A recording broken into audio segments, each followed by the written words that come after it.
Juan, podemos comenzar a grabar la clase cuando vos digas. Bien, bien, ahí comenzamos. Muchas gracias, Juan. Recording in progress. Bueno, buen día. Me avisan por favor si están viendo la pantalla que estoy compartiendo con los contenidos de la clase el día de la fecha. Hoy vamos a desarrollar el último bloque de la unidad uno, abordando lo que se denomina encadenamiento normativo en el derecho ambiental. Dentro de este bloque de contenido vamos a analizar todo lo que hace a la jerarquía normativa dentro del sistema ambiental argentino, el federalismo ambiental, la dispersión y superposición normativa y un repaso de la jurisprudencia que vienen desarrollando en las clases prácticas. Vamos a comenzar por lo que es la jerarquía normativa y las fuentes del derecho ambiental. Eh, La jerarquía normativa viene dada desde una definición de Kelsen en su obra Teoría Pura del Derecho, en donde se establece que las normas jurídicas se ordenan jerárquicamente. Este concepto, que seguramente ya lo han estudiado en Introducción al Derecho y lo han vuelto a repasar en las distintas materias que vienen cursando en la carrera, básicamente conforma el eje conceptual a partir del cual los sistemas de validez jurídicas de cualquier sistema normativo dependen de este ordenamiento jerárquico. Es decir, cada norma va derivando su validez de una norma superior, de manera tal que las normas de mayor jerarquía prevalecen sobre las de menor jerarquía en caso de que exista un conflicto entre normas de distinta jerarquía o de distinto orden. Em, este concepto de jerarquía normativa y de validez dentro del derecho es fundamental a la hora de dar coherencia a todo un sistema jurídico normativo. Sin un criterio de validez basado en este punto de vista jerárquico, la natural dispersión normativa que tiende a existir en los sistemas jurídicos generaría la posibilidad de que existan normas incoherentes.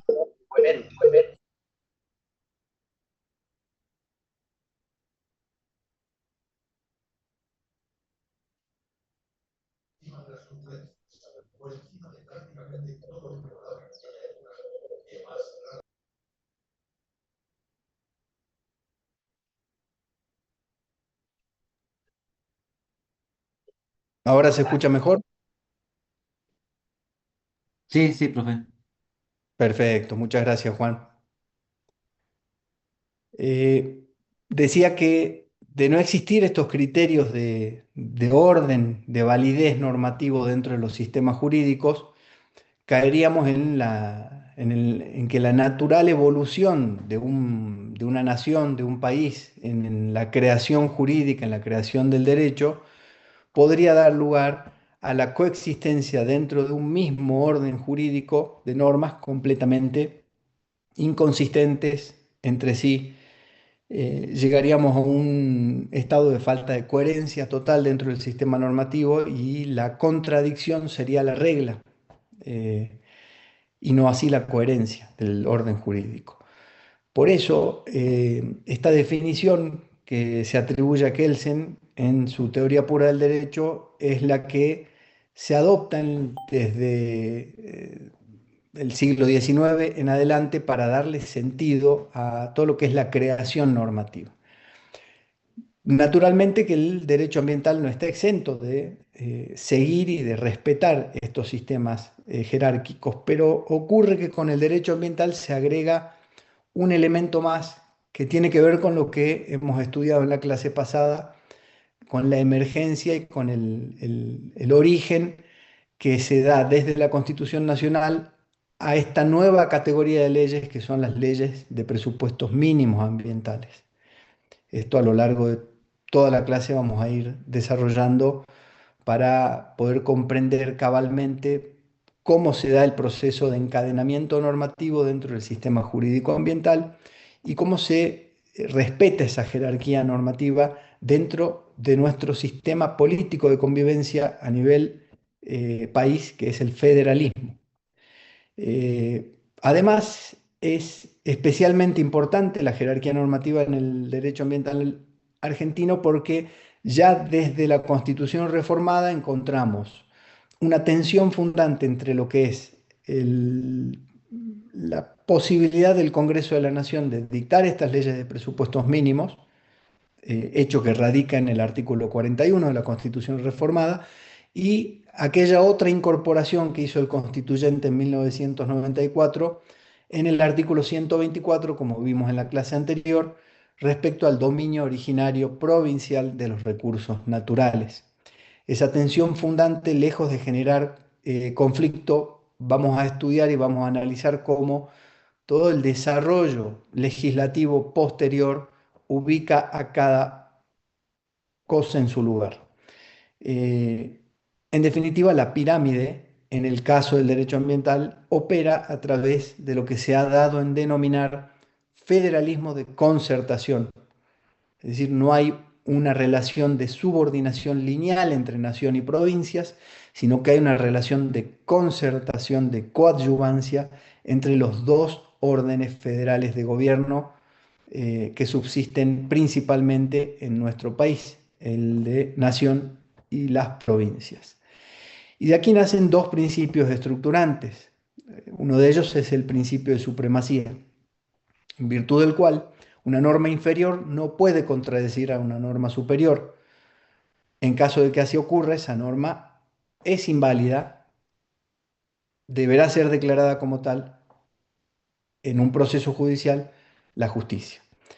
Y por otro lado tenemos el principio de complementariedad, que en materia ambiental tiene un tono muy particular y tiene un condimento muy especial, ya que como hemos estudiado en la clase anterior, la nación dicta y fija los presupuestos mínimos de tutela ambiental, las provincias pueden mejorar esos estándares nacionales, nunca reducirlos. Es decir, la provincia, todas las unidades políticas provinciales de nuestro país tienen la facultad no delegada al gobierno nacional de legislar en materia ambiental provincial, siempre y cuando se respete este orden de jerarquía dispuestos desde nuestra Constitución Nacional en esta dinámica de lo que es la regulación ambiental. Primero leyes de presupuestos mínimos ambientales, luego legislación provincial ambiental, que puede tratar sobre la misma temática, puede siempre mejorar el estándar de protección, nunca reducir ese estándar de protección. Hay un piso innegociable definido por la misma estructura constitucional que rige en la República Argentina. De manera tal que la pirámide normativa clásica volcada a lo que es el derecho ambiental en Argentina está compuesta, perdón, por la Constitución Nacional, los tratados internacionales, las leyes nacionales de presupuestos mínimos, las leyes provinciales y normas municipales en la base de esa pirámide. De la misma forma, yendo a lo que es el análisis de las fuentes del derecho ambiental, eh, como bien vimos, el derecho ambiental surge luego de un proceso que viene dado desde afuera hacia adentro, por decirlo de cierta manera. Es decir, hay un punto de interés global, hay un reconocimiento de problemáticas comunes que impactan a toda nuestra especie en la medida en que habitamos la casa común que es nuestro planeta. Hay problemáticas comunes de base ecológica, de base climática, de base biológica, como vimos en la clase anterior, que bueno, fueron dando la pauta de la necesidad de una coordinación o al menos de poner sobre la mesa la necesidad de regular desde un punto de vista estrictamente jurídico eh, cómo hace el ser humano para atender esas problemáticas y cómo se incorporan en los sistemas jurídicos distintas pautas, reglas y principios que tienen por objetivo central avanzar en una regulación lo más apta posible para la preservación del ambiente. Eh, en el caso del derecho ambiental argentino, ese reconocimiento del derecho ambiental que se da a partir de la reforma de 1994 pone ya la Constitución Nacional como fuente directa del derecho ambiental en Argentina, conviviendo con las fuentes internacionales, que son los distintos tratados internacionales con jerarquía constitucional en la medida en que se respete la dinámica establecida por el artículo 75, inciso 22 de la Constitución Nacional. Eh, Luego tenemos las fuentes legislativas, tanto nacionales como provinciales como municipales, eh, con un orden de magnitud en términos de importancia, eh, poniendo a las leyes de presupuestos mínimos como en la cúspide de esa subpirámide legislativa. Y también tenemos una particularidad en el derecho ambiental, que es la fuerte impronta de la fuente jurisprudencial en lo que hace al correcto dimensionamiento del alcance de las normas jurídicas que se han ido desplegando a lo largo de estas décadas en pos de garantizar la tutela efectiva del ambiente. Los fallos de la Corte Suprema de Justicia de la Nación principalmente han funcionado como un faro, como un punto de definición y de clarificación acerca del alcance de todo este nuevo sistema jurídico normativo ambiental en nuestro país. Y además ha tenido también la Corte Suprema de Justicia de la Nación un rol preponderante en definir algo que es muy común en materia ambiental, que es el tema de los conflictos interjurisdiccionales. Eh, Recursos compartidos, componentes ambientales compartidos entre provincias, que no son susceptibles de ser divididos ficcionalmente o arbitrariamente en base a los límites de la jurisdicción política de cada provincia o de cada municipio, han hecho que naturalmente la Corte Suprema de Justicia de la Nación también haya tenido que intervenir para crear en términos de fuente del derecho normas de interpretación de los distintos principios jurídicos y reglas que informan al derecho ambiental, creando doctrina vinculante de interpretación. Esto, por supuesto, que no quiere decir que se esté modificando el sistema general de control de constitucionalidad, el régimen de control de constitucionalidad que rige en nuestro país, que como saben es un control de constitucionalidad difuso, no concentrado. Pero sí, en materia ambiental, al tratarse de una disciplina nueva dentro de las ciencias del derecho, al tratarse de un set y de un conjunto normativo relativamente también nuevo en el sistema jurídico argentino, bueno, la Corte Suprema de Justicia tuvo ahí el margen histórico, por así decirlo, para en una época dada, en las últimas 3 décadas, sentar jurisprudencia que va más allá de, en términos de su, entre comillas, oponibilidad erga omnes, va más allá de la clásica jurisprudencia que estamos acostumbrados a estudiar en materia civil, en materia penal. La verdad que la Corte Suprema en este punto ha creado realmente doctrina vinculante de interpretación y los distintos fallos más trascendentales que vamos a estudiar a lo largo de esta cátedra hablan y dan cuenta de esta importancia a la hora de definir cómo se debe aplicar el derecho ambiental y en definitiva la Corte diciendo qué es el derecho ambiental y complementando naturalmente toda la información jurídica que viene dada a través de la legislación y la Constitución Nacional. Em, Hablábamos recién de lo que es el federalismo ambiental argentino y acá hay un tema central para el entendimiento cabal de esta cátedra, de esta materia. El, el federalismo, como bien saben, es un una forma de organizar el poder en los países, obviamente que adoptan el sistema federal como sistema de gobierno. Y esta forma de organizar el poder parte de la identificación o de la concepción histórica de dotar de reconocimiento de autonomía a unidades políticas subnacionales dentro de un territorio unificado como nación. Eh, la diferencia central, como ya habrán estudiado, entre un sistema federal y un sistema unitario es justamente esa.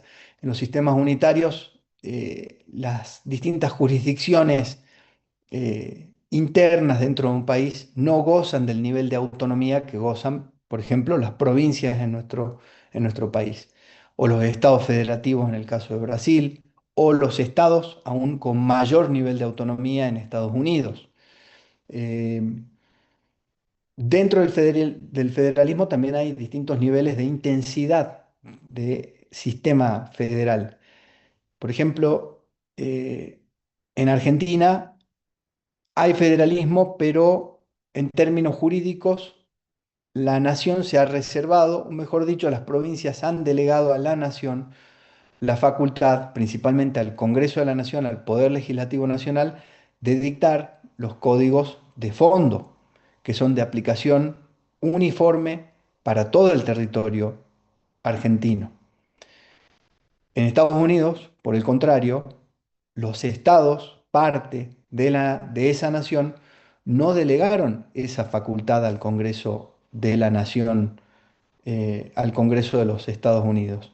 Y de esa forma, cada estado, entendido como si fuera una provincia en ese país, tiene la potestad de regular, de sancionar y de definir sus propios sistemas civiles o sus propios sistemas penales. Es decir, fíjense la diferencia en términos de intensidad, como les decía, de contar con un sistema federal de una forma o de otra. Esto naturalmente obedece a pautas de diseño históricos, a discusiones políticas, sociales, económicas que se daban en un tiempo dado, independientemente de que en el marco de este ejemplo comparado que estamos tomando entre Argentina, Estados Unidos y Brasil, independientemente de que, por ejemplo, la diferencia temporal entre lo que fue la independencia de los Estados Unidos y la independencia argentina fue de no más de 40 años, las definiciones de diseño institucional de cada país son diferentes. Y aún siendo ambos países, aún estando organizados políticamente ambos países bajo un sistema federal, vemos cómo pueden haber distintas matices de federalismo. Volviendo a nuestro país, concentrándonos en nuestro federalismo, vemos que también el devenir de la historia y el devenir del desarrollo institucional, político, social y económico de nuestro país ha ido generando ciertas modificaciones, perfeccionamientos, optimizaciones en lo que es el sistema federal. Eh, la irrupción del derecho ambiental es un ejemplo muy claro de cómo se va definiendo, delineando y optimizando el funcionamiento del sistema federal en- en un país dado, particularmente en la República Argentina. Eh, Usando de base uno de los trabajos que vamos a tomar como bibliografía complementaria para el estudio de esta última parte de la unidad 1, me refiero a el trabajo del doctor López Alfonsín sobre federalismo ambiental. Eh, Podemos decir que en materia ambiental, a partir de este diseño, de esta incorporación al sistema de las normas de presupuestos mínimos, es que empezamos a tener un federalismo de concertación, que significa básicamente una coadyuvancia legislativa entre la nación y las jurisdicciones provinciales, en donde la nación fija las bases, que son esos contenidos mínimos, luego las provincias las complementan a esas bases con leyes locales que atienden las peculiaridades provinciales de la protección ambiental. Hacia el final de la clase vamos a hacer un análisis muy particular de la importancia que tiene este diseño constitucional y de cómo en el devenir de los procesos políticos se puede de alguna manera subvertir esta idea constitucional de lógica jurídica y de validez normativa con modificaciones legislativas que no respetan los estándares constitucionales. Me refiero a la última modificación que hizo el Congreso de la Nación con respecto a la ley de glaciares. Y en base a eso vamos a pararnos en la última media hora de la clase para eh, estudiar lo que es el pronunciamiento de esta cátedra con respecto a esa modificación legislativa. Volviendo el- a lo que son las ideas del doctor López Alfonsín en materia de federalismo ambiental, vemos que y él informa que el concepto de presupuestos mínimos constituye la llave que habilita o no la competencia normativa federal y que esta determinación debe responder necesariamente a una interpretación sistemática del ordenamiento jurídico desde la perspectiva constitucional. Es decir, que aquí está la llave de entendimiento de si dentro de la pirámide normativa ambiental y dentro de el cumplimiento o no de los principios de supremacía que vienen dados desde la Constitución Nacional, la confrontación de dos normas ambientales permite delinear y dilucidar la validez de una o de la otra. Eh, Hemos visto que en la clase pasada que eh, la norma de presupuesto mínimo ambiental establecida en el artículo 41 de la Constitución Nacional es toda norma que concede una tutela ambiental uniforme o común para todo el territorio nacional y tiene por objeto imponer condiciones necesarias para asegurar la protección del ambiente. En su contenido debe prever también las condiciones necesarias para garantizar la dinámica de los sistemas ecológicos, para mantener su capacidad de carga y en general asegurar la preservación ambiental y el desarrollo sustentable.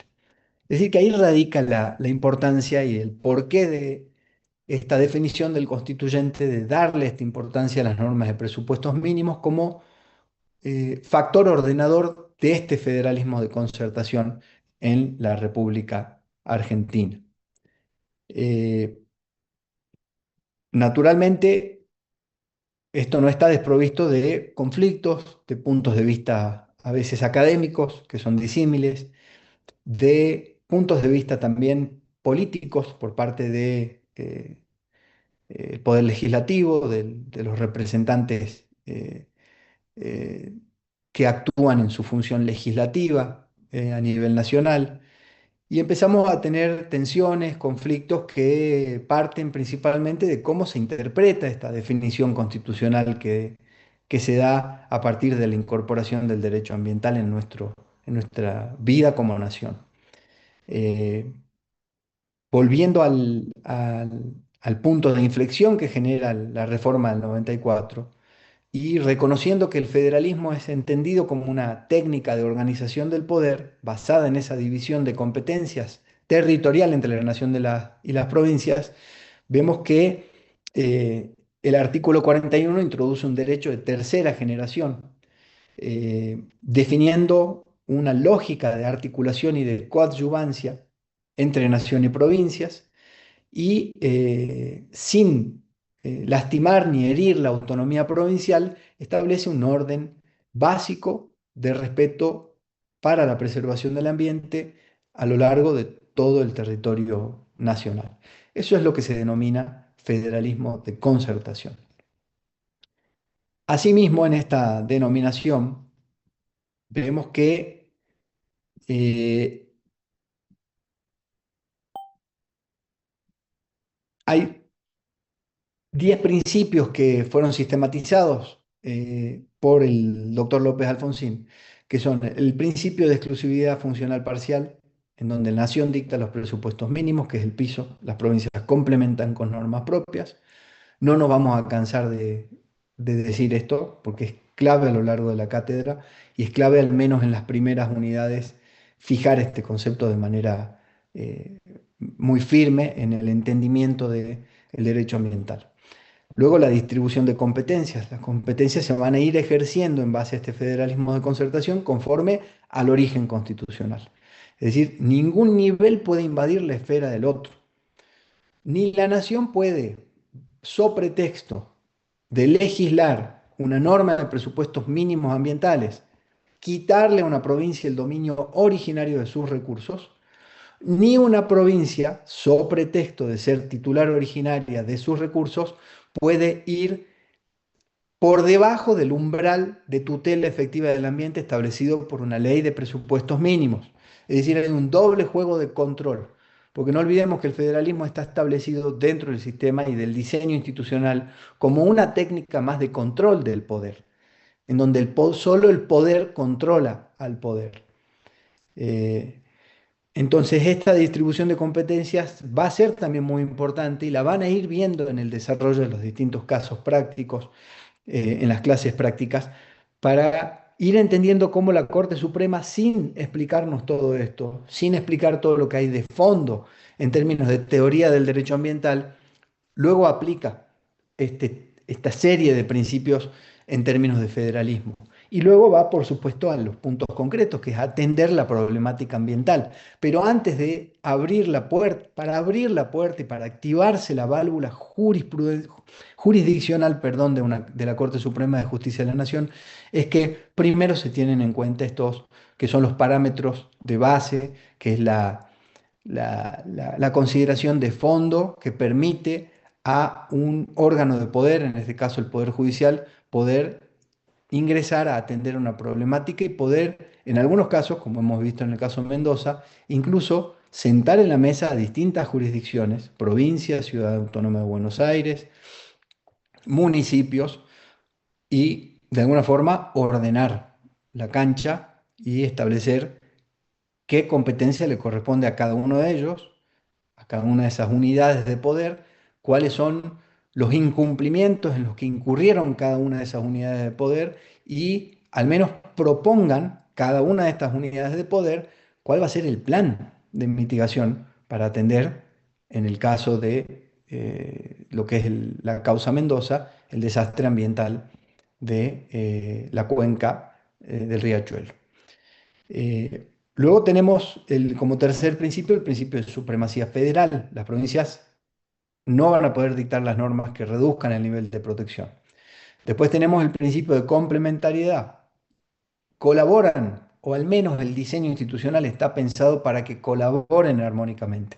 Luego que ocurra o no en la realidad de los hechos, es naturalmente una discusión que nos lleva a la clásica discusión de uno de los más grandes constitucionalistas, que es el alemán Karl Lowenstein, que hacía eh, el gran planteo entre lo que es la constitución formal y la constitución real. Constitución formal es el diseño constitucional que vemos explícito en el texto de nuestra Constitución. Y la Constitución real es la que realmente se aplica en la dinámica de los procesos políticos y en la dinámica de los procesos sociales y económicos en un país dado, en un momento dado. Pero al menos desde su diseño institucional y jurídico, el sistema normativo jurídico ambiental argentino en materia de federalismo está diseñado para que nación y provincias colaboren armónicamente. La norma provincial completa y mejora la nacional, nunca puede debilitarla. Y la completa y la mejora en base a lo que decíamos recién, en base a las peculiaridades de cada territorio provincial. Pero hay una base de regulación y hay una base de determinación de parámetros, de reglas, de conceptos que deben ser de aplicación uniforme para todo el territorio nacional. Si no, se está tergiversando, se está subvirtiendo el concepto jurídico mismo de la noción de presupuestos mínimos que viene dada no desde la teoría jurídica, sino desde la Constitución Nacional, como ley fundamental en nuestro sistema de vida, en nuestro país. Eh, el otro de los principios que se destacan son el principio de autonomía funcional. Esto es muy importante porque las provincias no necesitan esperar que existan leyes nacionales para poder ejercer su poder de policía ambiental.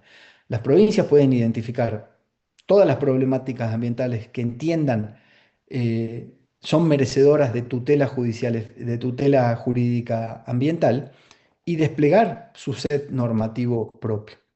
Naturalmente que si existe una ley de presupuestos mínimos a nivel nacional, tiene que haber ya esta complementariedad y tiene que haber también este respeto de supremacía federal y puede la provincia mejorar. Pero si no existiera una ley de presupuestos mínimos ambientales, como por ejemplo la ley de humedales que tanto se está discutiendo en el Congreso de la Nación desde hace ya varios años, todavía no se sanciona una ley nacional en ese sentido. Las provincias con ambientes que se encuentran contemplados dentro de la categoría y dentro del consenso conceptual como humedales, podrían ir desarrollando su legislación particular vinculada con humedales. Es decir, la autonomía funcional es también un elemento muy, muy importante del federalismo de concertación. Las provincias no deben esperar a que exista una ley, o no es que están obligadas a esperar que exista una ley de presupuestos mínimos ambientales a nivel nacional para legislar sobre el ambiente. Luego tenemos el principio de congruencia, que establece que las normas locales deben guardar coherencia con las leyes nacionales mínimas. La congruencia va más allá de si se respeta o no el piso de protección, el umbral de tutela ambiental que establece la ley nacional. No, tiene que ver con que las leyes provinciales pueden surgir o aparecer como respetando ese piso de protección, pero luego en su desarrollo, en el desglose del resto de sus artículos, ese respeto se hace imposible. ¿Por qué? Porque no se activan los mecanismos pertinentes a nivel provincial o porque encontramos dentro de la misma ley provincial incongruencias que hacen que lo que dice una parte de la ley esté de alguna forma anulado por otra parte de la ley, o porque la lectura de la ley en su conjunto, aún pareciendo válida a prima facie, luego en su entendimiento de análisis comparativo con la ley nacional, pierda todo tipo de coherencia con la misma. Entonces, las normas locales deben guardar coherencia y eso es el principio de congruencia en materia de federalismo ambiental. Luego está el principio de optimización ambiental, es decir, se puede superar el piso nacional, nunca rebajarlo. El sistema apunta siempre al mayor nivel de protección posible del ambiente. El principio de proporcionalidad, que establece que los límites provinciales deben ser razonables y proporcionados al objetivo ambiental perseguido. ¿Esto a qué apunta? Que a ver, la protección del ambiente nunca se da desconectada de toda una realidad socioeconómica imperante en un momento dado. Entonces, la protección del ambiente como tal debe respetar también el principio de proporcionalidad en la medida en que pueden existir y pueden darse casos, y de hecho se han dado casos también a nivel internacional en donde la protección al ambiente era tan severa, era tan extrema, que básicamente era incompatible con la vida, y era incompatible con los sistemas de vida, con los sistemas económicos, con los sistemas sociales de vida, con los sistemas culturales de vida. Entonces debe haber una proporcionalidad también entre lo que es la preservación del ambiente, siempre apuntando, como decimos, a la optimización y al máximo nivel de protección posible, pero debe haber sentido común, debe haber proporcionalidad para que la ley no sea básicamente un simple texto de papel que no sirve luego para nada, sino que se inserte en esa dinámica de convivencia con otros tipos de factores que no son estrictamente ambientales, que son más de tipo económico, social o cultural. El principio pensar global, actuar local, que es un principio del que se habló mucho, no es tanto un principio jurídico, esto es más un principio de entendimiento, de interpretación, o es más, yo diría, una aspiración, un deseo, que es que las leyes reflejen compromisos internacionales. Es decir, Sabemos que el derecho ambiental, hemos estudiado cómo el derecho ambiental parte de una matriz netamente globalizante o se da en el seno de una matriz netamente globalizante, en donde se identifican estas problemáticas ambientales comunes. Luego, a nivel país, hay naturalmente peculiaridades y a nivel provincia hay mayores peculiaridades todavía. Entonces, este pensar global, actuar local, tiene que ver con que las leyes también se vayan haciendo eco de no cerrarse a nivel territorial, abrirse a todos los desarrollos que están ocurriendo constantemente a nivel global, al mejor entendimiento que hay de los distintos fenómenos ecológicos, biológicos, genéticos, climáticos, etcétera, y a tener en cuenta también lo que son las disposiciones de los tratados internacionales para ir adecuando esas definiciones internacionales al derecho interno, tanto a nivel de leyes de presupuestos mínimos, como a nivel de leyes provinciales. Esto lo que logra es, de alguna forma, parar al sistema jurídico normativo, no solamente con coherencia interna a nivel de congruencia normativa como país, sino también con cierta aspiración de coherencia y congruencia a nivel internacional. Esta es una máxima del derecho ambiental internacional que, naturalmente, desde el punto de vista de su diseño, lo que busca es justamente crear o tender hacia una mirada lo más común posible frente a nuestra casa común, a nuestro planeta, para generar de esa forma, a través del derecho, patrones de conducta. Es que ese es el Finalmente, problema, profe. Ay, voy a quitar el micrófono. Ay, ay. dígame, sí, ¿qué opina usted No, de... ese es el problema, la falta de cultura del cuidado del medio ambiente, o sea, desde el seno familiar y el ser humano va creciendo y si por ahí los padres no tienen esa cultura del cuidado, los niños y adolescentes tampoco adquieren esa cultura. Y por ahí Ujú, a veces yo lo veo hasta en la misma facultad. ujú, La profe también nos ha hecho por ahí una observación, a veces cuando estamos fumando, de tirar la colilla en cierto lugar y no para dañar el medio ambiente. Entonces, mm. es una cultura generalizada el hecho de que falta todavía esa conciencia del cuidado del medio ambiente. Coincido con usted totalmente. El derecho en última instancia, una de las formas de evaluar de si sirve o no sirve, no es solamente cuando vamos a un juicio para definir cuál es la norma que tiene que ser aplicada y cuál es el interés que gana. Es decir, no se reduce el derecho a esa cuestión bélica, sino que el derecho en general, en todas las sociedades, va a ser efectivo en la medida que también permite la incorporación de patrones culturales nuevos. Pero el derecho por sí solo no es suficiente para lograr eso, y ahí es donde, como vimos en en las clases pasadas, por eso es que el artículo 41 de la Constitución Nacional pone tanto énfasis también en la educación ambiental y en la información ambiental, porque el reconocimiento de las problemáticas ambientales que son comunes, que nos afectan a todos, que son intereses colectivos difusos, como vamos a ir viendo en las próximas clases, que es un concepto también muy novedoso en el sistema jurídico argentino.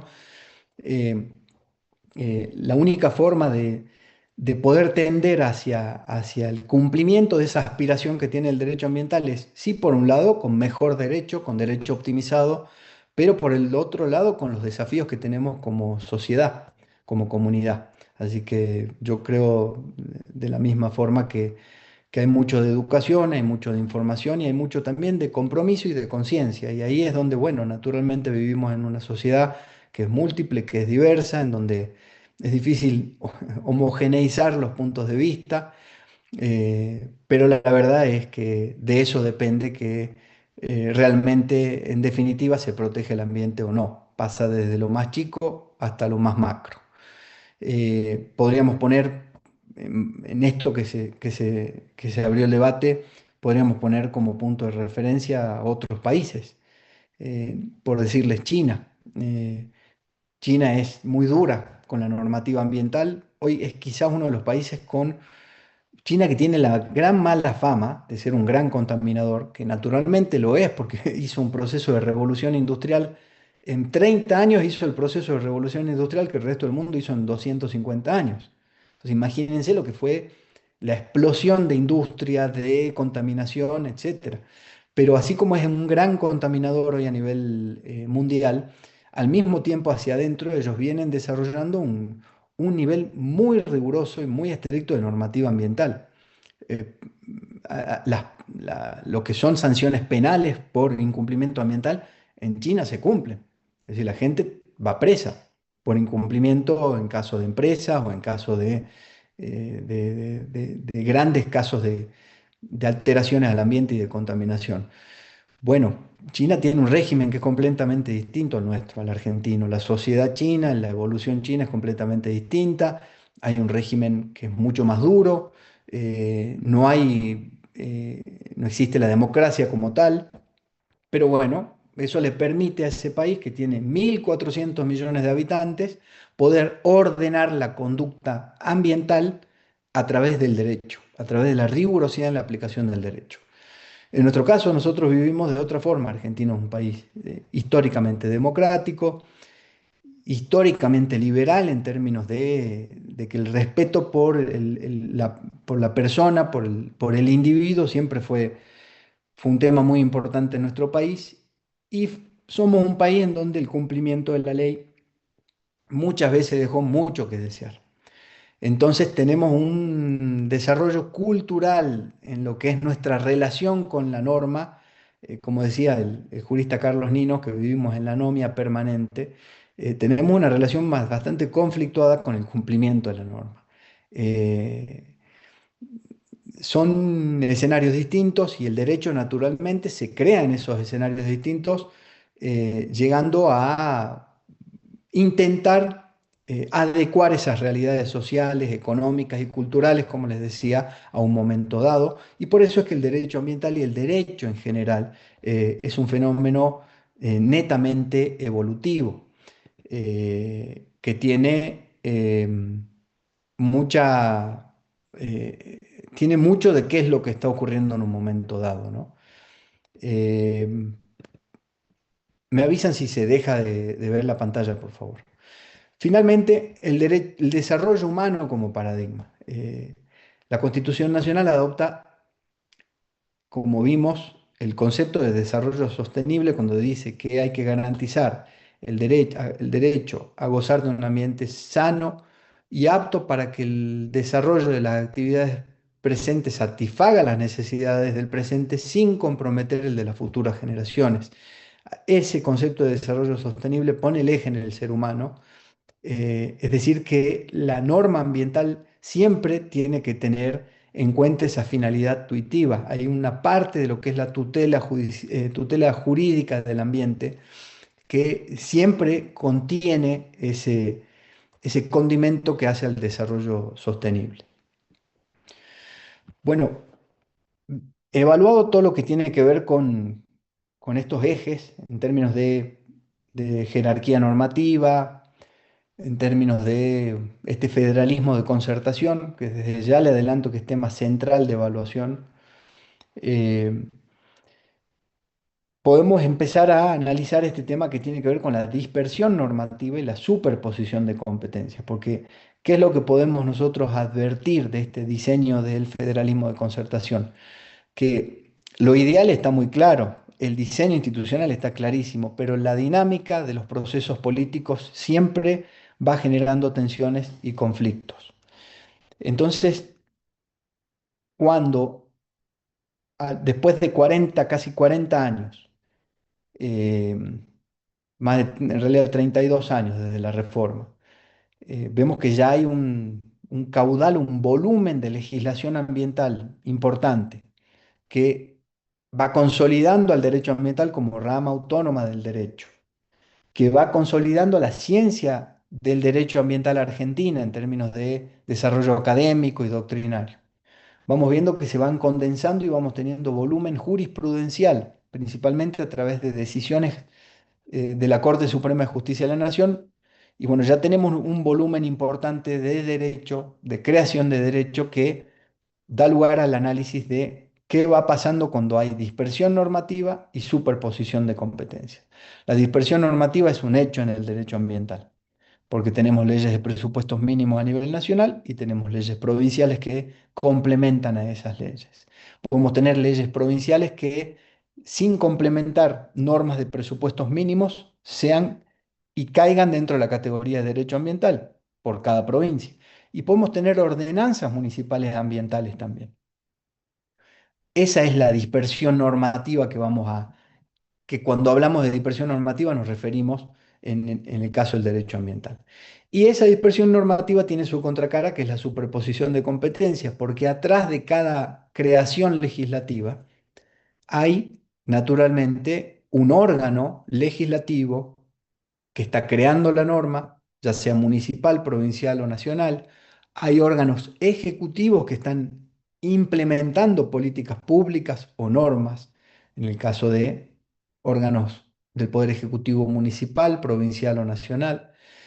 Y tenemos también superposición de competencias en materia de acceso a la justicia, porque va a haber competencia federal para algunas temáticas ambientales y va a haber competencia de la justicia provincial para otras temáticas.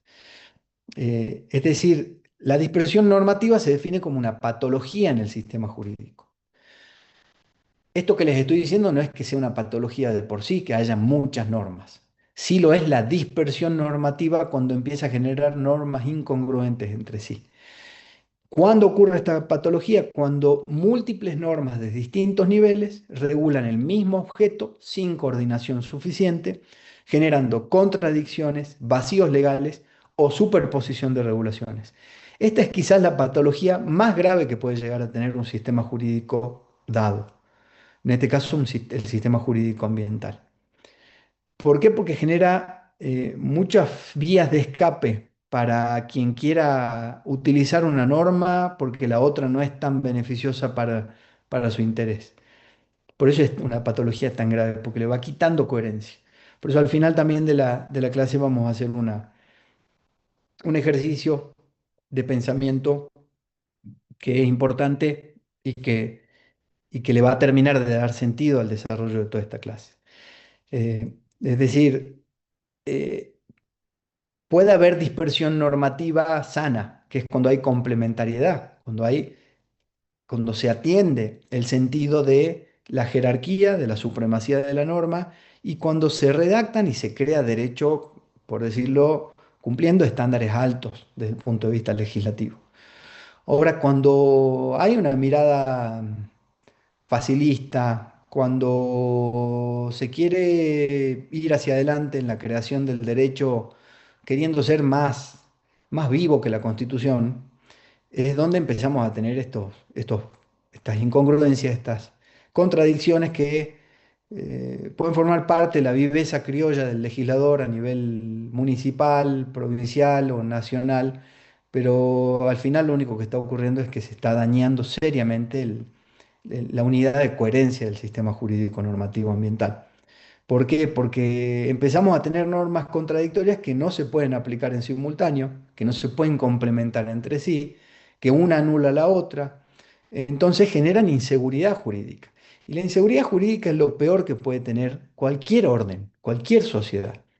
La inseguridad jurídica eh, no está planteada solamente para generar un escenario y un ambiente muy bueno en un país dado para atraer inversiones. Eso ocurre naturalmente, pero la inseguridad jurídica principalmente a quien ataca es al ciudadano, a la persona que luego, cuando se ve atacada en sus derechos, tiene que recurrir o primero en sede administrativa o luego a la justicia para hacer valer su derecho y de repente nos encontramos con una dispersión normativa que, sumado al lento desarrollo que a veces existe en los tribunales, la desprotección de los derechos se convierte en la regla. Entonces empezamos a tener un sistema patológico. Empezamos a convivir y nos empezamos a acostumbrar y empezamos a normalizar que, bueno, la viveza criolla en la creación legislativa da lugar a que puedan coexistir múltiples normas para que cada quien use la que le conviene Y después lo que ocurre al fin y al cabo es que esa viveza termina en eso y nada más. Pasa el tiempo, pasan los años, las sociedades requieren ser atendidas en necesidades y cuando no son los gobiernos los que pueden responder a esas necesidades y la persona tiene que recurrir a la justicia, se encuentra con un escenario realmente muy, muy complicado y muy triste. Es triste vivir de esa forma como país. Eh, en materia ambiental, naturalmente, se da esta dicotomía entre lo que son normas complementarias y normas dispersas contradictorias. Eh, Nos da mayor litigiosidad ambiental, nos da inseguridad jurídica, como les decía, eh, genera conflictos de competencia, lo que demora también la tramitación de causas. Es decir, hay una desprotección que es paradójica. Más normas no garantizan más protección. Muy por el contrario, genera vacíos, conflictos de interpretación y mayor desgaste jurisdiccional para poder llegar, en algunos casos, hasta la Corte Suprema para que se defina qué es el derecho. Cuando nosotros no venimos de un sistema como el common law, en donde el juez es quien dice qué es el derecho, más allá de que también tienen legisladores en los sistemas del common law, en el common law el juez es el que dice qué es el derecho. Nosotros no, nosotros venimos del sistema continental europeo del derecho, con una fuerte impronta del derecho romano. El derecho ambiental argentino también está afianzado en una tradición romanista del derecho. Entonces acá no es tradicionalmente que en nuestro país el juez diga qué es el derecho, pero empezamos por esta dimensión patológica de los sistemas jurídicos a darle a los jueces la mayor preponderancia, lo que lleva muchísimo más tiempo. Es decir, eso requiere un esfuerzo y un sacrificio temporal mucho mayor para aquel que tiene que hacer valer su derecho ante la justicia. Con, por supuesto, performances que en muchos casos dejan muchísimo que desear y tener que llegar hasta las altas instancias del mayor órgano judicial de una provincia, en el caso de las cortes provinciales, o del país en el caso de las cortes nacionales, bueno, como ya saben, pueden pasar en algunos casos décadas. Entonces, este órgano tiene muchas particularidades y no es objeto de esta cátedra que nos metamos a analizar eso es más materia de derecho constitucional, pero sí nos da la pauta de que uno de los temas que genera esa patología sistémica tiene que ver con la dispersión normativa de normas contradictorias, que lo único que hacen es dañar al sistema jurídico que en su concepción ideal está llamado a atender para dar a cada uno lo suyo de manera armónica. Naturalmente, el mundo es más complicado que eso, ya lo sabemos. Eh, Vamos a ver algunos casos concretos y aquí es donde cuando pasemos a la ley de glaciares me voy a detener en lo que es un análisis de la realidad eh, de las modificaciones que tuvo esa ley. Pues la ley de bosques, que es la ley 26.331, es una ley nacional de presupuestos mínimos que tiene por objeto preservar al ambiente en uno de sus componentes que son los bosques, entendidos como un componente que es susceptible de ser identificado como una unidad ambiental y al ser identificado como una unidad ambiental pasa a ser susceptible de ser tratado como un bien jurídico protegido. Los bosques son en su tutela ambiental bien jurídico protegido en la República Argentina. La ley nacional obliga a cada provincia a elaborar su ordenamiento eh, territorial de bosques nativos con distintas categorías de protección. Entonces, empezamos a ver dispersión entre niveles. Este es otro tipo de dispersión, es dispersión normativa y es dispersión también en ejecución. Entre nación y provincia tenemos que la ley nacional prohíbe desmontes en zonas 1 y 2. Algunas provincias aprobaron sus ordenamientos territoriales de bosques nativos con criterios más permisivos, o bien autorizaron desmontes en áreas protegidas, alegando necesidades productivas.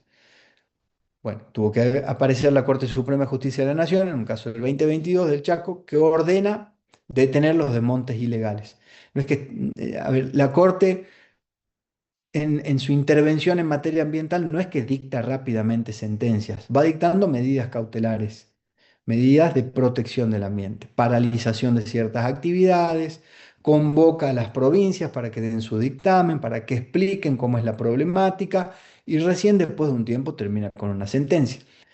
¿Cómo juega la Corte Suprema básicamente en materia ambiental? Trata de ordenar los distintos intereses, trata de generar trata de encauzar los procedimientos hacia el cumplimiento de la ley antes que dictar una sentencia clásica de usted está condenado por tanto, o usted tiene que indemnizar por tanto a otra persona o a una comunidad de personas o una provincia a otra. Es decir, va dando un encauzamiento para lograr judicialmente el cumplimiento y la adecuación de los distintos actores a lo que establece una ley nacional. Después tenemos lo que es la dispersión o la vinculación entre provincia y municipios. Hay municipios que impusieron moratorias, eh, eh, perdón, sanciones al desmonte en su territorio, yendo más allá de la norma provincial. En esos casos, por ejemplo, la Corte reconoció la validez. Los municipios pueden imponer mayor protección.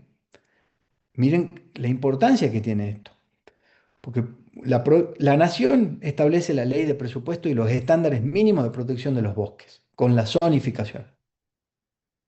Está el umbral, el piso mínimo de tutela ambiental. La provincia puede adecuar perfectamente su criterio legislativo y su ley y la ley provincial a esos estándares nacionales. Pero puede ocurrir que un municipio imponga estándares ambientales superiores a los de las provincias y de la nación. Y la Corte Suprema de Justicia reconoció la validez en línea con el principio de complementariedad que estábamos estudiando cuando hablábamos de federalismo ambiental. Eh, en el caso de Jujuy, la provincia adaptó su ordenamiento territorial de bosques nativos conforme a la ley nacional. De hecho, es la provincia que en términos comparativos en los últimos 10, 15 años es la que más redujo el desmonte a nivel provincial, pero naturalmente eso genera el impacto de la necesidad de cierto sector agropecuario de poder avanzar en actividades productivas, que seguramente también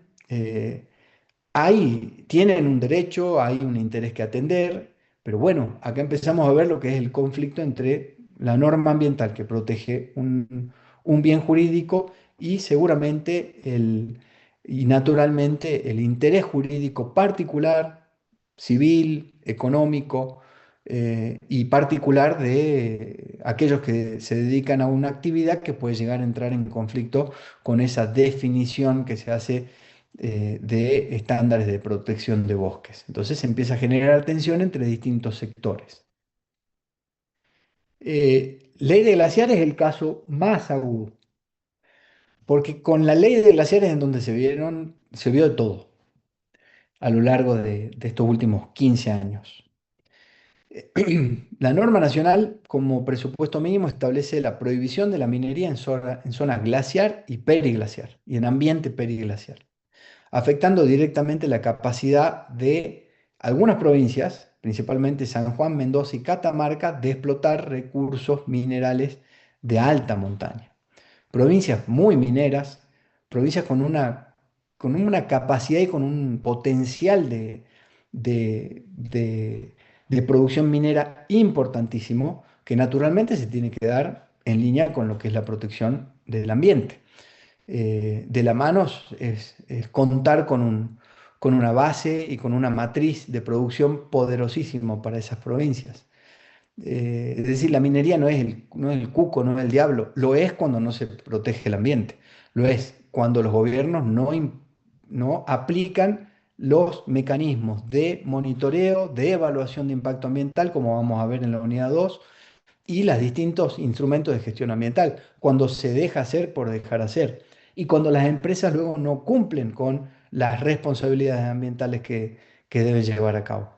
La minería es cuco cuando pasa eso, pero si no, no, es fuente de desarrollo, es una actividad que es innegable la importancia que tiene para la República Argentina. Negarlo sería muy necio Creer que la minería no hace nada sería más necio todavía.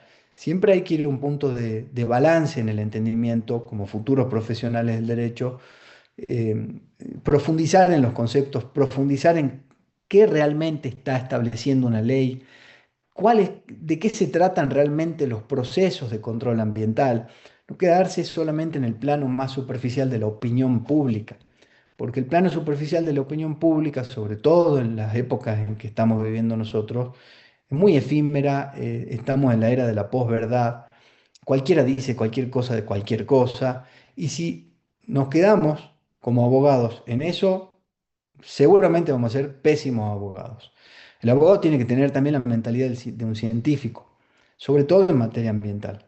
Es decir, debe escudriñar, debe encontrar sentido, debe profundizar en las causas de los temas, debe profundizar en el estudio, en el análisis de las leyes, de la realidad de un caso. No debe mentirse a sí mismo por ganar un caso, por tener un cliente más o por miedo a perder un cliente. Es decir, hay cierta función social del abogado que al menos yo considero que debe ser destacada y debe ser puesta siempre arriba. Eh, entonces, con este análisis, esto lo digo porque el análisis que voy a hacer va a ser muy negativo sobre la modificación de la ley de glaciares, muy negativo porque genera un escenario de desprotección total del ambiente glaciar y periglaciar.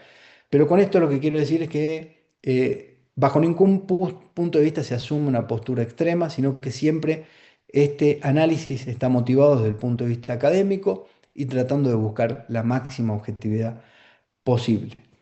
Eh, con la ley de glaciares se dieron cosas muy particulares. Yo recuerdo el momento en que se estaba discutiendo la ley de glaciares, allá por el 2011, si mal no recuerdo, mientras el gobierno nacional discutía en el Congreso la ley de glaciares, las provincias mineras, Jujuy incluida en ese entonces, se aceleraron a sacar sus propias leyes provinciales de protección de glaciares.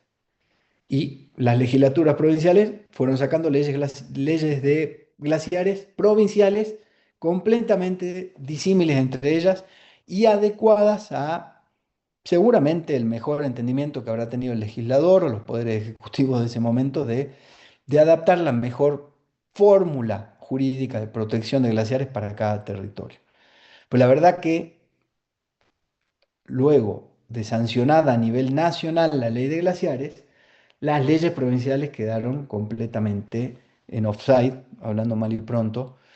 eh, Eran todas leyes muy, muy débiles en términos de protección ambiental y se tuvo que dar el proceso de readecuación normativa de la provincia a las leyes nacionales. Hubo un caso particular que es el caso que van a ver en la próxima clase práctica con la doctora Destri, que es el caso Barrick Gold, que es muy importante. La provincia de San Juan se fue hasta la Corte Suprema para hacer valer su legislación provincial. Es decir, nunca hizo el proceso de adecuación a la Ley Nacional de Glaciares. Se aferró a ese criterio jurídico defendido por el gobierno de esa provincia de que en base al artículo 124 de la Constitución Nacional, como la provincia de San Juan tiene dominio originario sobre sus recursos naturales, y cómo los recursos minerales existentes en zonas glaciares y periglaciares son recursos estratégicos, así también las geoformas glaciares, los glaciares son recursos de la provincia. La provincia tenía constitucionalmente la facultad de dictar su propia legislación y de no eh, respetar los estándares establecidos por la ley nacional. Naturalmente, pidieron la inconstitucionalidad de la ley nacional. La Corte ratificó la constitucionalidad de la Ley Nacional de Glaciares y en ese caso vimos cómo en los conflictos entre el artículo 124 y 41 de la Constitución Nacional, el dominio provincial cede ante presupuestos mínimos cuando está en juego un bien ambiental de alcance suprajurisdiccional. Cuando decimos suprajurisdiccional estamos hablando en términos jurídicos, de lo que hablábamos la clase pasada, de la imposibilidad de cercenar o delimitar ecosistemas a los límites ficticios políticos de las jurisdicciones, de las unidades políticas del país, es decir, a las provincias. La Puna es una región que va más allá de Jujuy, va más allá de Salta, llega hasta Catamarca. El ambiente glaciar y periglaciar va más allá del límite que puede haber entre San Juan, Catamarca y Salta y Jujuy. Los bosques están dispersos por todo el país. No están solamente en un territorio dado. Los humedales lo mismo.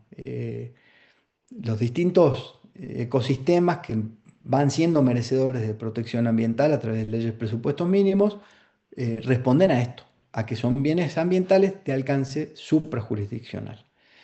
Eh, este fallo fue muy importante, no porque Jujuy haya tenido que readecuar su ley, ya había ocurrido eso antes de siquiera tener que alguien recurra a la justicia ni nada, eso fue por una definición propia luego del gobierno en otros años. Después del 2015 se hizo una de las primeras modificaciones legislativas, fue la de modificar la ley de glaciares y adecuarla exactamente al texto de la Ley Nacional de Presupuestos Mínimos. A mí me tocó en ese momento, mi carácter de secretario de Asuntos Legales, tener que trabajar esa ley, tener que estudiar la ley que estaba vigente en la provincia y llevar adelante el proceso de modificación, su presentación ante la legislatura desde el Poder Ejecutivo y, bueno, tratar de generar los consensos en ese momento para poder poner sobre la mesa que era muy importante salirse de una ley que era menos protectora de glaciares e irnos a los mismos estándares de protección que la ley nacional. Tiene relevancia para Jujuy porque naturalmente es aplicable a la minería del litio en salares de alturas. Hay salares que están en ambiente glaciar y periglaciar, con lo cual ahí se aplica la ley de glaciares y se puede de alguna forma establecer la doctrina del caso Barrick Gold como un antecedente que rige directamente para Jujuy, ya no en el texto de la ley provincial, pero sí en cómo se comportan los organismos ejecutivos, cómo controlan los organismos de control ambiental, cómo controlan y habilitan los organismos ejecutivos vinculados con la minería, etcétera. Entonces, es un punto muy importante este fallo Barrick Gold para ser tenido en cuenta en la dinámica de cómo los gobiernos van implementando las leyes. Eh,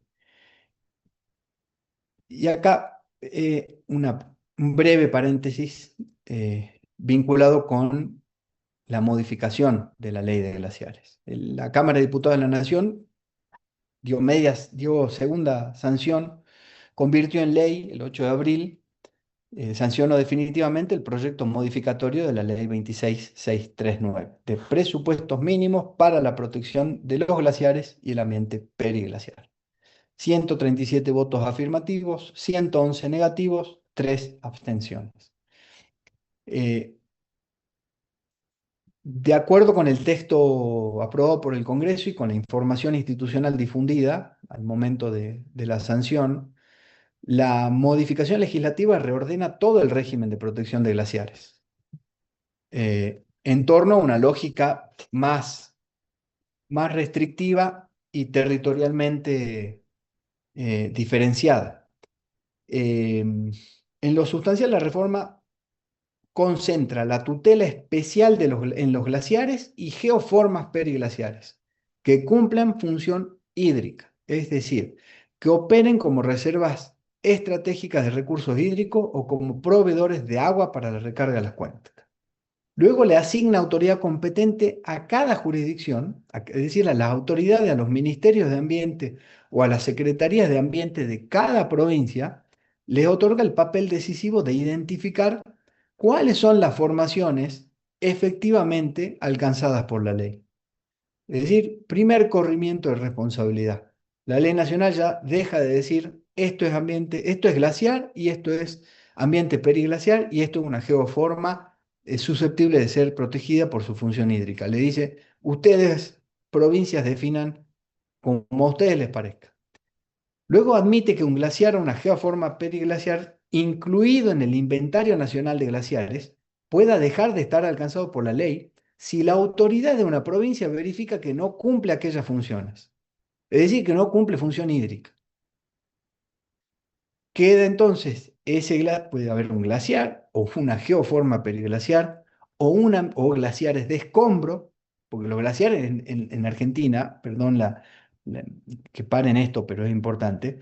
A ver, glaciares no es solamente el glaciar Perito Moreno que conocemos todos, porque en su inmensidad y en su y en la forma que tiene, Jujuy está lleno de glaciares de escombro que no son como el glaciar Perito Moreno, son formaciones rocosas que en un momento del año se cubren por una capa de hielo muy sólida, que en otra época del año se derriten, que ese proceso de derretimiento es lo que luego alimenta arroyos de la puna y le va generando la capacidad a la puna, ese ecosistema tan frágil, de poder albergar vida. Entonces genera una función ecosistema vital el glaciar de escombro, que es una geoforma. Lo van a ver cuando vuelvan a la Puna y muchos ya de ustedes obviamente lo habrán visto, pero aquellos que no lo conozcan, eh, son geoformas con una capa de hielo maciza, son rocas con una capa de hielo maciza. Es decir, hay distintos tipos de glaciares a lo largo y ancho de la cordillera de los Andes. Entonces, de repente, si una autoridad competente provincial dice que sí hay un glaciar o glaciar de escombro o ambiente periglaciar en el inventario nacional, pero esta secretaría y este Ministerio de Ambiente entiende que no cumple función hídrica, automáticamente queda excluido la ley de presupuesto mínimo de glaciares. Mantiene formalmente la reforma algunas prohibiciones clásicas como la liberación de contaminantes, obras de infraestructura en ambiente periglaciar, en glaciares, llevar adelante obras en minería o extracción de hidrocarburos, la instalación de industrias, pero las refiere a los glaciares y ambientes periglaciales identificados por la autoridad con competencia ambiental en la jurisdicción correspondiente. También conserva el rol del IANIGLIA, que es el Instituto Argentino Nacional de Inventario de Glaciares y Ambiente Periglaciar. Lo sigue conservando el rol, este instituto, en lo que es la realización y el monitoreo del inventario nacional, e incluso prevé que la omisión del instituto no va a afectar la validez de la autorización que otorga una autoridad ambiental local y refuerza la centralidad en la evaluación del impacto ambiental previa para las actividades proyectadas en glaciares y ambiente periglacial, con excepciones específicas para ciertas actividades de rescate, actividades científicas, deportivas, bueno, esto es un tema menor. Es decir, que en los hechos, la Ley Nacional de Presupuestos Mínimos de Glaciares en los hechos, ha dejado de operar como régimen nacional de tutela uniforme de glaciares y ambiente periglacial en cuanto a sistemas ecológicos específicos y ha pasado a estructurarse como un esquema cuyo alcance efectivo depende en medida sustancial de calificaciones técnicas y decisiones adoptadas a posterioridad por cada jurisdicción provincial. Frente a esta realidad objetiva, en esta modificación, es que nosotros desde esta cátedra reconocemos algunos agravios constitucionales de una entidad muy, muy importante. Primero, la afectación del federalismo ambiental de concertación que venimos estudiando. La cláusula constitucional, como vimos, establece una arquitectura normativa muy precisa. La nación dicta los presupuestos mínimos de protección ambiental. Las provincias dictan las normas necesarias para complementarlo. Esta fórmula, que parte del artículo 41 de la Constitución Nacional, no habilita una renuncia del legislador nacional a su deber de fijar el umbral inderogable de tutela, si es que decide tutelar. Es decir, si el Congreso de la Nación decide tutelar a los glaciares y al ambiente periglaciar, tiene que tutelarlo con el criterio y con la lógica de una ley de presupuestos mínimos. No puede tutelarlo de otra forma.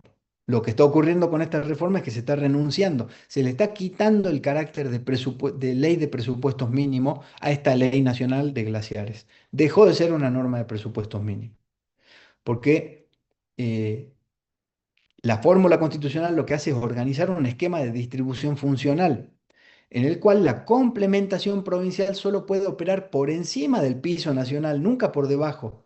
Acá lo que está ocurriendo es que se le está delegando a la autoridad provincial que defina, básicamente, si para una provincia es glaciar, ok, si para otra no es, perfecto. Si para otra está ahí a media, excelente.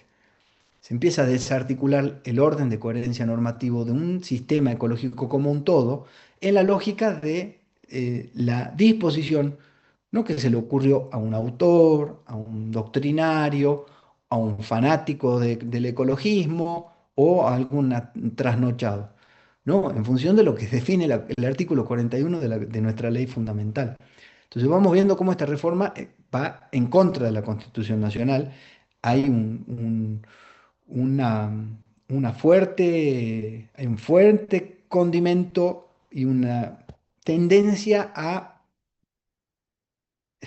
por así decirlo, bajarle el precio a la Constitución Nacional.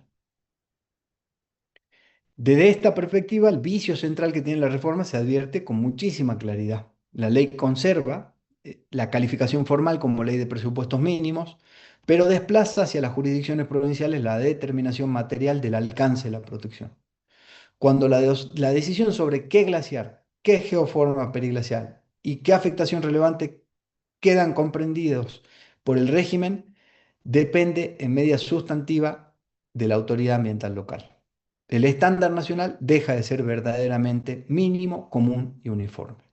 El resultado es que una ley presentada como ley de presupuestos mínimos corre el riesgo de devenir en los hechos como una ley de no presupuestos mínimos. El segundo agravio constitucional que advertimos es el desconocimiento del carácter sistémico, interdependiente e interjurisdiccional del ambiente glaciar y periglaciar. En materia glaciar, esto es una premisa particularmente intensa.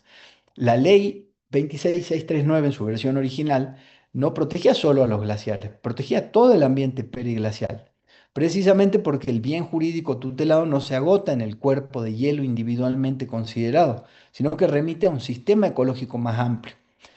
Por eso en esa línea la propia jurisprudencia vinculada a la ley de glaciares, y eso que hubo jurisprudencia de la Corte con respecto a la ley de glaciares, lo que impide es la lectura reductiva del bien jurídico ambiental comprometido. Desde esta perspectiva, es constitucionalmente impropio concebir la protección glaciar y periglacial desde una matriz fragmentaria, en la cual cada provincia puede definir de manera autónoma y eventualmente divergente qué entiende por glaciar relevante, qué geoforma integra el ambiente periglacial protegido o qué magnitud de afectación considera jurídicamente tolerable. Este problema se torna visible en regiones ecológicamente integradas como la Puna Jujeña, donde el sistema glaciar y periglaciar excede por definición la lógica de una sola jurisdicción. Como les decía recién, si Jujuy, Salta y Catamarca adoptan criterios distintos acerca de qué es glaciar o ambiente periglacial y qué no, el resultado ya no es una diversidad razonable de regulaciones complementarias, sino la ruptura de la unidad mínima de tutela que la Constitución exige para bienes ambientales estratégicos y frágiles. El tercer punto de conflicto que advertimos en la norma modificada y su constitucionalidad tiene que ver con el vaciamiento funcional de la categoría jurídica de presupuesto mínimo.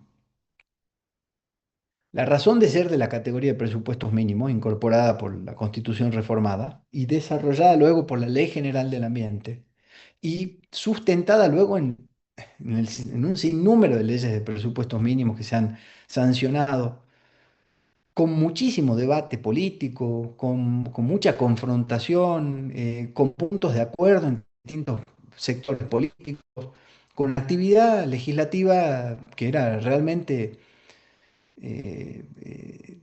una batalla de ideas, un campo de discusión de ideas. A lo largo de estos 32 años se sancionaron muchísimas leyes de presupuestos mínimos. Y la razón de ser de esta categoría es inaugurar una base homogénea de tutela respecto a bienes ambientales, cuya preservación interesa en conjunto tanto a la nación como a las generaciones futuras. Entonces no fue concebida la categoría de presupuestos mínimos, no está concebida desde el artículo 41 de la Constitución Nacional, perdón, para habilitar al formular enunciados generales y diferir luego a cada provincia la determinación concreta del estándar de protección. Si la Constitución así lo hubiese querido, así lo hubiese establecido. Hubiese establecido en su artículo 41, el Congreso podrá formular enunciados generales de protección ambiental y diferir luego a cada provincia la determinación concreta del estándar de protección ambiental, pudiendo cada provincia definir cómo atiende sus problemáticas y la tutela de su ambiente. El artículo 21 de la Constitución.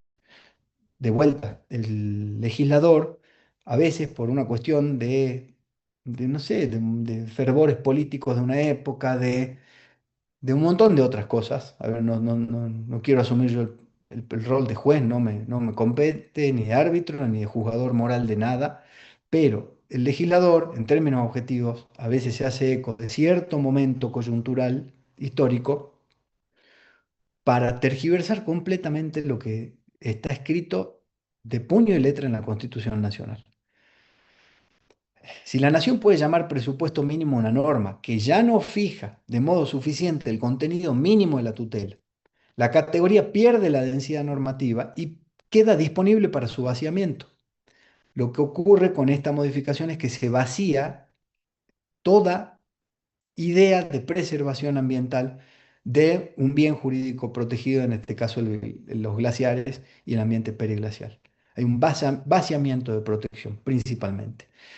Y el resultado no compromete solamente la validez de la reforma puntual que estamos cuestionando, sino que compromete la coherencia estructural del sistema federal ambiental argentino, porque introduce un antecedente muy peligroso. Si después modificamos la ley de bosques a nivel nacional. El Congreso Nacional modifica la ley nacional de presupuestos mínimos de bosques, con el mismo criterio que esta. Si después modificamos la ley de presupuestos mínimos del agua, con este mismo criterio. Si empezamos a extrapolar este antecedente a todas las leyes de presupuestos mínimos ambientales argentinas, desarrolladas de vuelta después de 32 años, desde el 1994, por distintos gobiernos, distintos signos políticos, distintas formaciones del Congreso, es decir, un trabajo que ya es de un país, no es de un sector político o de otro.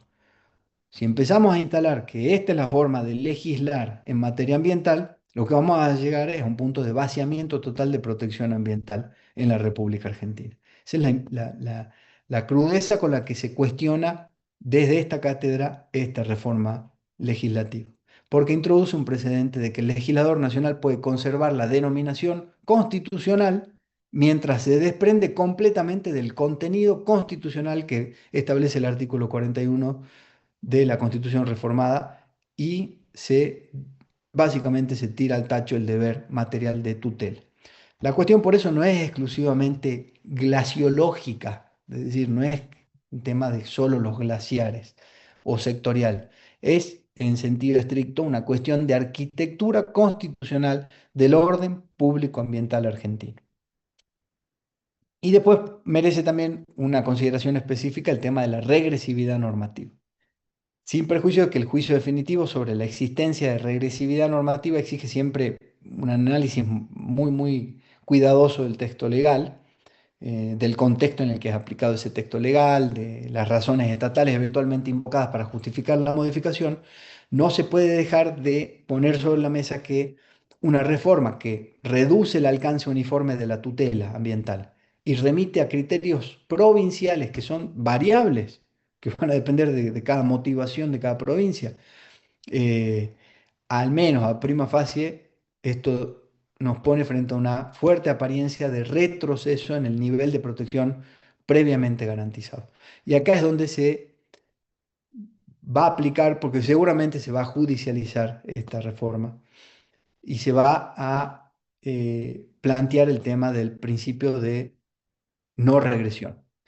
Es decir, una vez que un país eh, definió un estándar de tutela ambiental para un bien jurídico ambiental, la ley que reduce ese umbral nacional, que reduce ese umbral de protección, la modificación de esa ley tiene que ser fruto de un nivel de consenso, de base científica, de, de consenso en todos los puntos políticos, sociales, económicos y científicos, muy importante para que la ley pueda retrotraerse o pueda ir en regresión hacia un nivel de protección menor.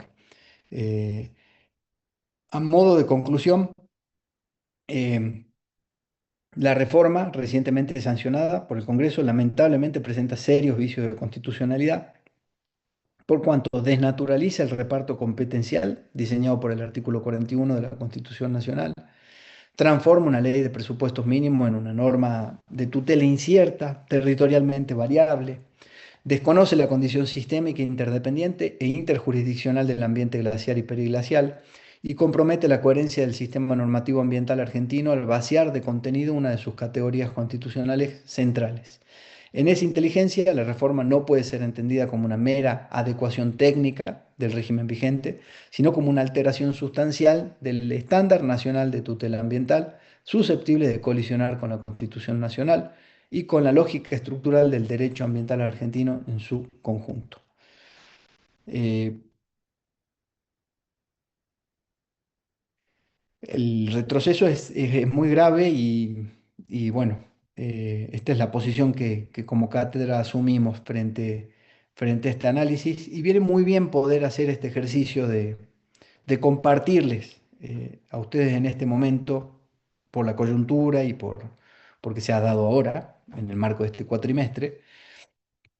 Viene muy bien hacer el ejercicio porque ya volviendo al caso concreto y saliéndonos un poco de lo que es la dinámica del Congreso de la Nación, etcétera, volviendo al estudio concreto de esta disciplina, de esta cátedra, es el caso perfecto para poder comprender qué es el federalismo ambiental de concertación, qué es el concepto de presupuestos mínimos y cómo de alguna forma se van correlacionando las distintas fuentes del derecho a la hora de lograr la cabal comprensión del derecho ambiental como rama jurídica dentro del sistema normativo argentino. Así que es un refuerzo, está compartida el pronunciamiento de la cátedra también en la carpeta de la clase 3, así que nada, es un buen material como para reforzar el entendimiento de todo el bloque de contenidos que hemos visto en esta unidad 1. Como caso C, en términos de superposición municipal, los casos de agroquímicos en zonas periurbanas, acabó un tema de conflictos. Muchos municipios prohibieron fumigaciones que la provincia autorizaba. Se dio en Córdoba, se dio en Santa Fe, se dio en provincia de Buenos Aires. Empezaron a aparecer entre el 2000 y el 2010, principalmente en esa primera década de este siglo, muchas ordenanzas municipales que prohibían fumigaciones en franjas periurbanas de 500 a 1000 metros. Ya me imagino que se dan la idea, son todos pueblos rurales en donde el pueblo en sí mismo está rodeado por campo, zonas de productores agropecuarios. Entonces el pueblo está como en un eje rodeado de actividad agropecuaria. Empezaron a aparecer estas ordenanzas que ponían al menos 500, 1000 metros de límite para hacer fumigaciones. ¿Por qué? Porque empezaron a trascender y se empezó a poner en tela de discusión en la opinión pública y a nivel social el tema de enfermedades. Irrupción fuertísima de enfermedades, literalmente atada por cierto sector a la incidencia de los agroquímicos. Respaldado esto por evidencia científica, recolectada en otros países. Entonces empezó a dar un esquema de psicosis social sustentada, por supuesto, en evidencia científica y en cuestiones reales, que empezó a ser atendida en ese momento por sectores de la política de estos distintos municipios y empezaron a a sancionar estas ordenanzas. El fundamento era la protección de la salud pública más la autonomía municipal, que si la ponemos en el mismo juego del artículo 124 de la Constitución Nacional, el municipio, muchas veces menospreciado a nivel de jerarquía política en nuestra nación, tiene una importancia que está reconocida a nivel constitucional y la forma de crear derecho público municipal es vital para ir generando esa coherencia normativa a nivel de todo el sistema jurídico. Eh, las restricciones municipales más estrictas, la Corte Suprema de Justicia de la Nación atendió el caso, tuvo que intervenir y dejó establecida una doctrina que las restricciones municipales más estrictas son válidas cuando se fundan en protección ambiental y salud pública. Se aplica ahí el principio de optimización ambiental. Los municipios pueden superar el piso provincial. Muy importante este precedente. Fue un tema de muchísima discusión en ese momento. A partir de ahí se dejó de discutir el tema y los municipios empezaron todos a plantear ordenanzas. Y el sector agropecuario se tuvo que adaptar. Aquellos que tenían los límites de fincas pegados al borde del pueblo, bueno, tuvieron que ir viendo otras formas de ir organizando la actividad productiva, porque la verdad que sí, está demostrado a nivel ya global que la aplicación, incluso se aplicaban agroquímicos que hoy ya están prohibidos en Argentina. Es decir, del 2000 al 2010 se aplicaban agroquímicos como DDT, como, no sé, sustancias que hoy directamente son consideradas veneno, bueno, en ese momento se aplicaban, ¿eh? Lo que generó lamentablemente muchísima incidencia en mayores tasas de enfermedades, de muerte en algunos casos. Entonces, bueno, acá está lo que veíamos en la clase anterior, cómo la protección del ambiente está directamente vinculada con la salud y con la preservación de la salud a nivel también urbano, a nivel de lo que es el diseño urbano, el diseño de cómo vamos generando distintas condiciones para ir también en un proceso de optimización de la calidad de vida, no siempre para abajo, no todo el tiempo yendo a menor calidad de vida, hay que ir hacia más calidad de vida.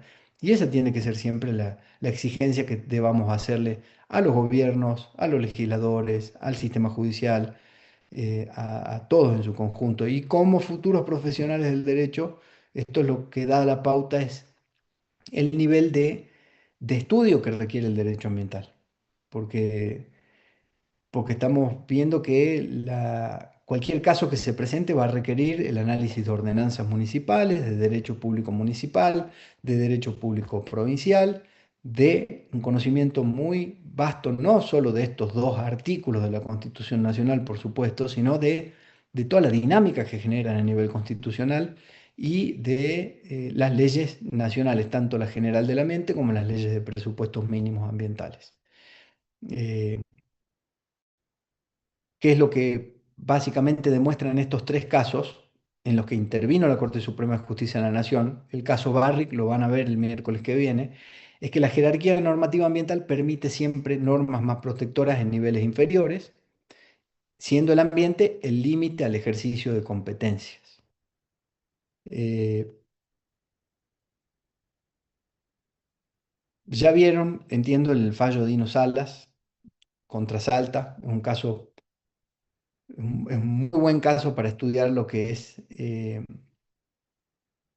la intervención, el nivel de intervención de la Corte en temas ambientales. Lejos de ser tímida, la Corte desde el 2004 en adelante se metió a fondo en los temas ambientales, a fondo. No tuvo una actitud tímida, eso es algo que históricamente va a serle reconocido a los miembros de esa Corte, principalmente al doctor Lorenzetti, que es uno de los principales impulsores de esta forma de atender el derecho ambiental. Eso la historia seguramente se lo va a reconocer. La Corte Suprema podría haber tomado una postura súper tímida frente a los conflictos ambientales. No, no nos metamos en esto, que vean, que sea competencia de las provincias. Eh, Podría haberse de alguna forma amacado en cierta parte de la biblioteca que decía, no, bueno, el derecho ambiental hasta acá nomás, ¿no? Tampoco lo ensalcemos tanto al derecho ambiental. Muy por el contrario, lo levantó la Corte del Derecho Ambiental, levantó las problemáticas, los planteos, tuvo un nivel de actividad superior al de muchas otras épocas de la historia de nuestra Corte Suprema, con audiencias públicas eternas, con un nivel de estudio y con un nivel de, a nuestro juicio, de profundización en las temáticas y de empaparse de los temas que no se ven en otros países. Este caso de Salas Dino contra Salta es importantísimo porque ahí la provincia de Salta había empezado a autorizar desmontes masivos, eh, que eran desmontes en distintos lugares del territorio de Salta. Y esos desmontes no tenían evaluaciones de impacto ambiental previas. Entonces la Corte Suprema, ¿qué hizo? A partir de un pedido en ese momento de ciudadanos, de comunidades originarias, aplicó el principio precautorio, que lo estudiamos en la primera clase. Empezó, ¿qué evaluó? Acá está ocurriendo realmente que están ocurriendo los desmontes. Perfecto. No hay certeza científica de que esos desmontes generen daño, no generen daño al ambiente. Perfecto. Se aplica el principio precautorio. Es el primer caso en donde se aplica el principio precautorio con tanta claridad. Entonces la Nación intervino a través de la Corte Suprema cuando la degradación afectó derechos colectivos con alcance interjurisdiccional. Y se estableció una doctrina que es muy importante, que la evaluación de impacto ambiental es obligatoria e ineludible antes de cualquier actividad con potencial impacto significativo, aunque la norma provincial no la requiera expresamente. Fíjense que estamos, 1994 se incorpora el derecho ambiental al sistema argentino. 1999 se sanciona la Ley General del Ambiente. Del 2000 al 2010 tenemos las primeras leyes de presupuestos mínimos ambientales. Si mal no recuerdo, los desmontes habían ocurrido en el año 2007, estaban entre el 2007 y 2008. Fíjense cómo 2007-2008 todavía había una actitud displicente por parte de los gobiernos frente a la legislación ambiental, frente al derecho ambiental como un sistema jurídico nuevo en el país. La Corte en sus intervenciones lo que hizo fue decir, no, no es que van a tratar el derecho ambiental como cada jurisdicción quiera y que cada autor va a definir qué es el derecho ambiental en función de los intereses a los que está de alguna forma respondiendo. No, acá el derecho ambiental es esto y el derecho ambiental se tiene que cumplir y si no se lo cumple una provincia va a venir al estrado de la Corte Suprema de Justicia y se le van a imponer sanciones y va a tener un déficit reputacional importantísimo en caso de no cumplimiento de la ley ambiental. Entonces de ahí en más las provincias empezaron a asumir los gobiernos provinciales de ese entonces empezaron a asumir también la responsabilidad de decir, con el tema ambiental no se jode. Y a ver, no pongamos a leer la ley. De impacto ambiental, y bueno, hay que pedirla. Y ahí empezó todo un tema de cambio de conducta también por parte de los gobiernos, que naturalmente siempre debe ser optimizable, siempre debe ser mejor, pero es innegable que entre el 94, el 2000 y pico y hoy, el nivel de asimilación de la importancia del derecho ambiental por parte de los gobiernos es más o menos homogénea en todo el país y hay todo un nivel de dispositivos y de instrumentos de gestión ambiental que están en plena aplicación cotidianamente. En algunos casos, algunos dispositivos dejarán más que desear que otros. En algunos otros casos, algunas decisiones y algunas políticas ambientales serán mucho más satisfactorias que otras, pero la realidad es que la mirada en términos de ejecución de la gestión pública frente al derecho ambiental ya corre por ya está en todas las venas de los sistemas públicos y de los procesos ejecutivos. Eh, por eso este primer fallo es tan relevante, porque es el primer fallo en el que la Corte interviene cautelarmente sobre decisiones de una provincia en ejercicio de su dominio sobre recursos naturales y que consolida el principio precautorio como norma operativa. Ya vieron, por supuesto, el fallo Mendoza contra el Estado Nacional, solo a modo de identificar los puntos centrales. Eh, la doctrina que planteó la Corte Suprema de Justicia en este fallo fue que la Corte puede asumir un rol de monitoreo activo y ordenar planes de saneamiento concretos, con cronogramas, con responsables, el juez como garante activo del derecho ambiental. Y esto tuvo un impacto muy fuerte en el federalismo, ya que ninguna jurisdicción puede invocar su autonomía para evadir responsabilidades ambientales cuando el daño afecta a otras jurisdicciones. El ambiente es indivisible. Esto es central. Esta definición es central. Ninguna jurisdicción puede invocar su autonomía para evadir responsabilidades ambientales cuando el daño afecta a otras. Eso es lo que terminó en corte en el caso Matanza Riachuelo. Eh, es un cambio de paradigma hasta 24 y un paradigma, porque antes el federalismo era, cada provincia tiene su escudo de federalismo. El federalismo ambiental de concertación lo que hace es, no, sí, con ese escudo en realidad hay que concertar. No es solamente de defensa, es de acción. Las provincias también tienen responsabilidad, en el caso ambiental, en lo que ocurra en otra provincia y en lo que eventualmente ocurra a nivel territorio nacional. Entonces, no es solamente me resguardo del federalismo, no, el federalismo también implica responsabilidades positivas, eh, concretas. Entonces, esto es un cambio de paradigma que refuerza el federalismo en su noción mucho más amplia. Eh, Tanto lo que va a ser el fallo, el caso Barrick Gold sobre ley de glaciares que van a empezar a ver el miércoles que viene. Empresas mineras impugnaron la ley de glaciares en ese caso, alegando que violaba el dominio originario provincial y afectaba derechos adquiridos sobre concesiones mineras ya otorgadas.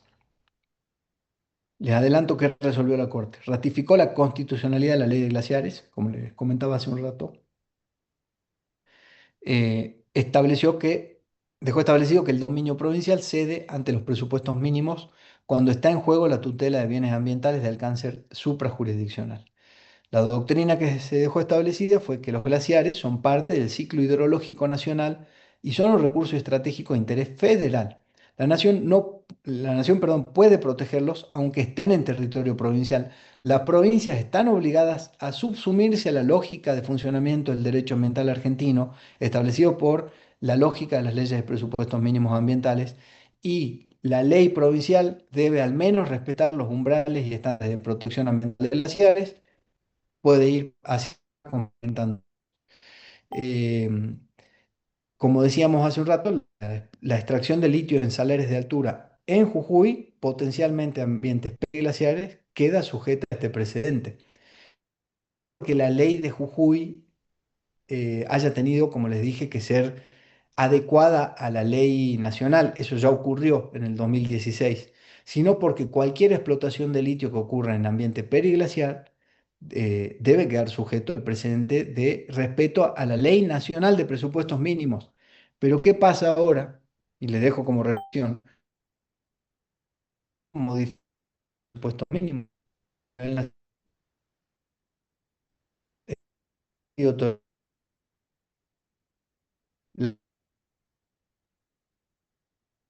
Y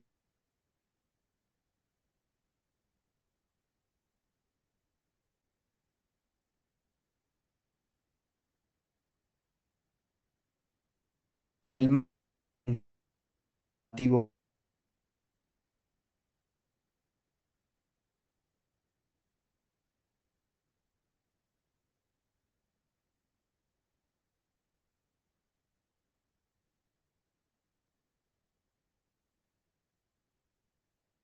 de conflicto puede haber la no municipales, como sociales, como nacionales. Mm, La normativa puede convertirse en una patología cuando no eh, el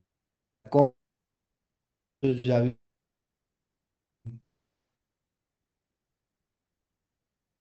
el sistema la-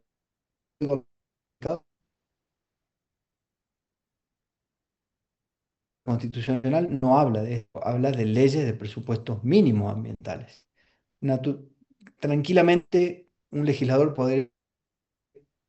se podría sancionar un código ambiental unificado en Argentina como ley de presupuestos madre, por así decirlo, a través de un proceso de codificación. Argentina tiene tradición histórica de codificación. Eh, Esto es planteo, un pensamiento que pongo a debate para que ustedes lo consideren, para que lo piensen. Lorenzetti, que es el autor a quien nosotros seguimos en el desarrollo de esta cátedra, dice que el derecho ambiental no puede codificarse, porque su naturaleza sistémica requiere lógica de principios, no de reglas cerradas. Propone fortalecer la Ley General del Ambiente como la ley paraguas y el COFEMA como coordinador. Nosotros desde la cátedra también suscribimos a este criterio. Eh, pero no viene mal plantearlo porque hay casos, por ejemplo, en Brasil y en Canadá hay un código ambiental. Hay puntos de vista a favor, hay simplificación normativa con un código. Se reduciría el conflicto por superposición normativa. Podría haber mayor previsibilidad para inversiones, mayor previsibilidad para el ejercicio de derechos ciudadanos, mayor previsibilidad para la ejecución de las políticas ambientales, etcétera. Podría fortalecer la fiscalización a través de un esquema de cumplimiento uniforme, podría darse. Podría generar coherencia sistémica con el federalismo de concertación. Ahora bien, en contra se puede plantear también un nivel de resistencia federal. Implicaría ceder autonomía sobre sus recursos naturales. ¿Por qué? Porque un código ambiental unificado sería similar a un código civil o un código penal. Entonces, la legislación ambiental provincial quedaría o perdería vigor en desmedro de esta visión. Eh, Hay diferencias estructurales muy importantes. Jujuy no es lo mismo que Buenos Aires, Jujuy y Buenos Aires no son lo mismo que Tierra del Fuego, y así con todas las provincias de nuestro país. Entonces, ¿qué tanto regularía el Código Ambiental Unificado? ¿Y qué tanta virtud tendría en regular cuestiones que deben ser también complementadas con las peculiaridades de cada provincia? Otro de los puntos en contra tiene que ver con el déficit político, ya que requeriría un consenso federal difícil de alcanzar, y el riesgo de petrificar el derecho, de fijar estándares mínimos bajos para lograr consenso. Es decir, que la discusión política en el seno del Congreso se dé de tal forma que se termina sancionando un código ambiental livianito, súper débil. Y de esa forma se pierde todo el vigor alcanzado a través de las leyes ambientales de presupuestos mínimos que se han dictado a lo largo de los últimos 32 años en nuestro país. ¿Por qué este debate? ¿Por qué este planteo? Porque como futuros abogados también hay que pensar cómo pueden ser las cosas hacia adelante. No hay que quedarse solamente con una visión tradicionalista de que las cosas son como son hoy y listo. Y el derecho es como es hoy y listo. Si fuera por eso, el derecho ambiental no existiría en nuestro sistema jurídico argentino. Existe porque el convencional constituyente de la reforma del 94 tomó la definición de animarse a meter un nuevo paradigma, ni más ni menos que en la Constitución Nacional Argentina. Y eso naturalmente genera rispideces, fricciones, tensiones. No es un proceso de la noche a la mañana, es un proceso lento, va y viene. 32 años después, un Congreso te puede subvertir el modelo mismo de presupuesto mínimo ambiental, pero vale la pena, siempre vale la pena, porque el pensamiento creativo en materia de derecho también es importante, porque el pensamiento creativo en términos de análisis de los sistemas jurídicos es lo que puede hacer que nuestros sistemas jurídicos sean mejores. Así que por eso es que les dejo planteada esta, este debate, más que debate, porque no se abrió a discusión, pero sí este pensamiento, esta, esta idea, con este sentido, con la posibilidad de siempre pensar el derecho más allá de lo que ya está petrificado en un lugar, siempre estudiarlo con mucha profundidad, con muchísima responsabilidad, porque el derecho es lo que hoy es derecho en términos positivos, pero el derecho siempre puede ser de otra forma a través de una actitud que vaya incorporando y uniendo los desafíos del presente con los desafíos del futuro. Eh, algunos, Algunas preguntas orientadoras para el parcial que les voy a dejar para que entiendan un poco cómo es que desde esta cátedra intentamos que se aprenda el derecho ambiental a través de nuestras clases. ¿En qué se diferencia el concepto de presupuesto mínimo del de norma de orden público ambiental, por ejemplo? ¿Puede una provincia dictar una norma ambiental más permisiva que la Ley Nacional de Presupuestos Mínimos? ¿Qué rol cumple la Corte Suprema de Justicia de la Nación en el sistema federal ambiental? Explicar la tensión entre el artículo 41 y el 124 a partir de algún caso concreto. ¿Qué es la dispersión normativa y cuáles son sus consecuencias para la efectividad del derecho ambiental? ¿Es necesario un código ambiental unificado?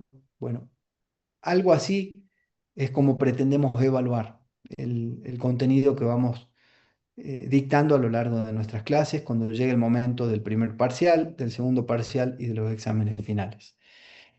Los recursos para que estudien este bloque, López Alfonsín, Derecho Ambiental Constitucional, ya está subido ese documento. Teoría del Derecho Ambiental de Lorenzetti, que es la obra básica. Introducción al Derecho Ambiental de Caferata, también está subido. Walsh, Ambiente, Derecho y Sustentabilidad, les voy a pasar, eso no está subido todavía.